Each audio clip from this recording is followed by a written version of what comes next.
તો એક બાજુ વડાપ્રધાન નરેન્દ્ર મોદી ભારતીય જનતા પાર્ટી નવા વર્ષની શરૂઆત એક રાજ્યમાં ચૂંટણી પ્રચારથી કરે છે, એટલે કે એક બાજુ લોકસભાની ચૂંટણી નજીક છે અને ભાજપે નારો પણ આપી દીધો છે કે तीसरी बार मोदी सरकार अब की बार 400 के पार सीटों પણ આંકડો આપી દીધો અને બીજી બાજુ ઇન્ડી ગઠબંધન છે કે જ્યાં એક બાદ એક ઝટકા લાગી રહ્યા છે અને સીટ શેરિંગને લઈને પણ માથાકૂટ ચાલી રહી છે।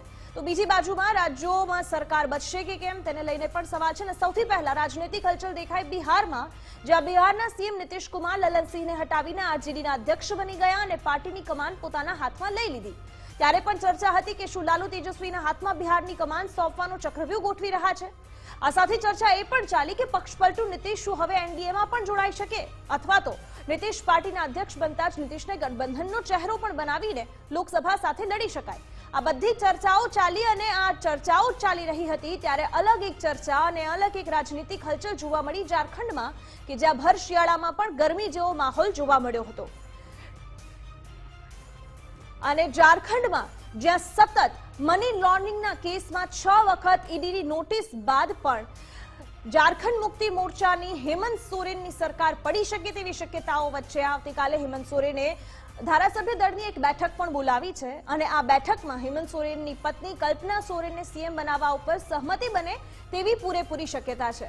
આમ બિહાર કે જ્યાં ભૂતકાળમાં ઘાસચારા કાંડમાં ફસાયેલા તત્કાલીન મુખ્યમંત્રી લાલુ પ્રસાદ યાદવે મુખ્યમંત્રી પદ છોડવાની મજબૂરી બાદ તેમના પત્ની રાબડી દેવીને મુખ્યમંત્રી બનાવીને ભારતના રાજકારણમાં એક નવો ચિલ્લો પાડ્યો હતો। હવે ઝારખંડના મુખ્યમંત્રી હેમંત સોરેન પણ આ જ રીતે એન્ફોર્સમેન્ટ વિભાગના 7 સમન્સ બાદની આખરી કાર્યવાહીનો સામનો કરી રહ્યા છે। તેઓની ધરપકડ થવાની શક્યતા છે અને તેને ધ્યાનમાં લેતા જ હેમંત સોરેનના સ્થાને તેમના પત્નીને મુખ્યમંત્રી બનાવી શકે છે। આ ચર્ચા એટલી પણ ચાલી કારણ કે જેએમએમના ધારાસભ્ય સરફરાજ અહેમદે રાજીનામું આપી દીધું છે અને તેમણે બેકઅપ પ્લાન બનાવવા માનવામાં આવી રહ્યો છે। જો કે હેમંત સોરેનની ધરપકડ થાય તો તેમની પત્નીને સીએમ બનાવવામાં આવી શકે અને એટલા માટે જ ગંડી બેઠક સરફરાજ અહેમદે ખાલી કરી કારણ કે તે સેફ સીટ માનવામાં આવે છે જેએમ માટે। આ જ બાબતે ઝારખંડ ભાજપ અધ્યક્ષ બાબુલાલ મરાંડીએ એક લાંબોલચક ટ્વીટ પણ કર્યું હતું। આ સાથે નિશિકાંત દુબેએ પણ ટ્વીટ કર્યું હતું અને તેમણે કહ્યું કે સોરેનને ખ્યાલ હતો કે તે હવે જેલમાં જશે એટલા જ માટે પત્નીને સીએમ બનાવવા માંગે છે। તો જેએમના નેતા મનોજ પાંડે કહે છે કે પાર્ટીમાં બધું જ બરાબર છે, સોરેન પરિવાર મજબૂત હતો અને મજબૂત રહેશે પણ। શું કહ્યું સાંભળીએ। अभी भी आप सबने देखा होगा कि जब मुख्यमंत्री को लगा कि आप तो हम जेल जाने के आप करीब के रास्ते पर हैं, तो मैंने देखा कि एक विधायक को गांडे से जो विधायक सरफराज अहमद से उनको रिजाइन कराया।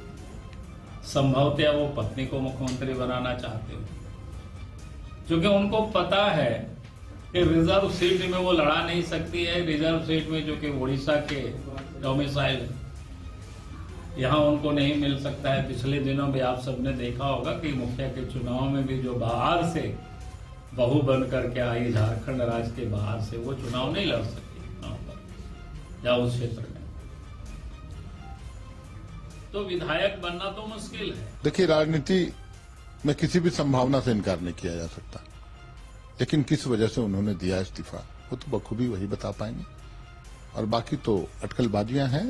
लेकिन सोरेन परिवार जितना मजबूत था, जितना मजबूत है, उससे ज्यादा मजबूत कल होगा, यह मैं दावे के साथ कह सकता हूं। हेमंत सोरेन जी के नेतृत्व में बहुत ही मजबूत स्थिति में है। जो संवैधानिक एजेंसियों के मार्फत से जिस तरह का कवायद किया जा रहा है, उसमें हर परिस्थिति से निपटने के लिए हम लोग तैयार हैं, हर परिस्थिति से।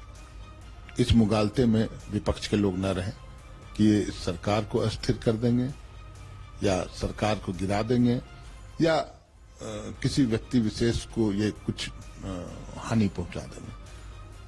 पूरी तरह से पार्टी सशक्त है, एकजुट है। આ તો વાત થઈ ઝારખંડની કે જ્યાં જેએમ પણ ઇન્ડી ગઠબંધનમાં સામેલ છે અને હાલ સરકારની સ્થિતિ સારી નથી અને ગમે ત્યારે હેમંત સોરેનની જેલ થઈ શકે અને તેમના પત્નીને તેમની જગ્યા ઉપર સીએમ બનાવવામાં આવી શકે।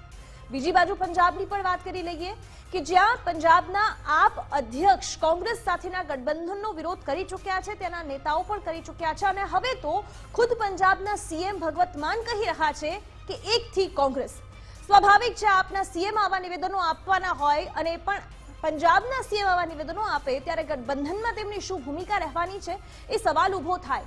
કારણ કે દિલ્હી અને પંજાબ મળીને કુલ 20 લોકસભાની બેઠકો થાય છે, જેના ઉપર આપ એકલા હાથે લડવા માંગે છે અને જો કદાચ કોંગ્રેસને સીટો આપવી પણ પડે તો 6 થી વધારે સીટો આપવા તૈયાર નથી અને કોંગ્રેસને 10 સીટો જોઈએ છે આ બંને રાજ્યોથી ભેગી થઈને। જોકે તેવામાં ભગવંત માનના આ નિવેદનો સામે આવી રહ્યા છે કે એકથી કોંગ્રેસ અને એટલા જ માટે ગઠબંધન પર સવાલ ઉભા કરે છે અને સાથે કોંગ્રેસના નેતા દ્વારા તેનો વળતો જવાબ આપવામાં આવ્યો કે આ ભાજપની બી ટીમ છે। दिल्ली च मां अपने बच्चे नु दुनिया दी सब तो छोटी कहानी सुना सकती है।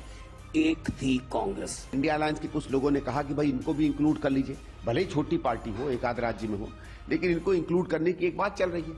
अब ये इस बात को मुझे नहीं लगता हजम कर पाते हैं, तो इसलिए दिक्कत होती है क्योंकि इनको जो बड़े गठबंधन में आने की जो एक तौर तरीके होते हैं, उसका एक कल्चर होता है, उसकी इनको समझ नहीं है।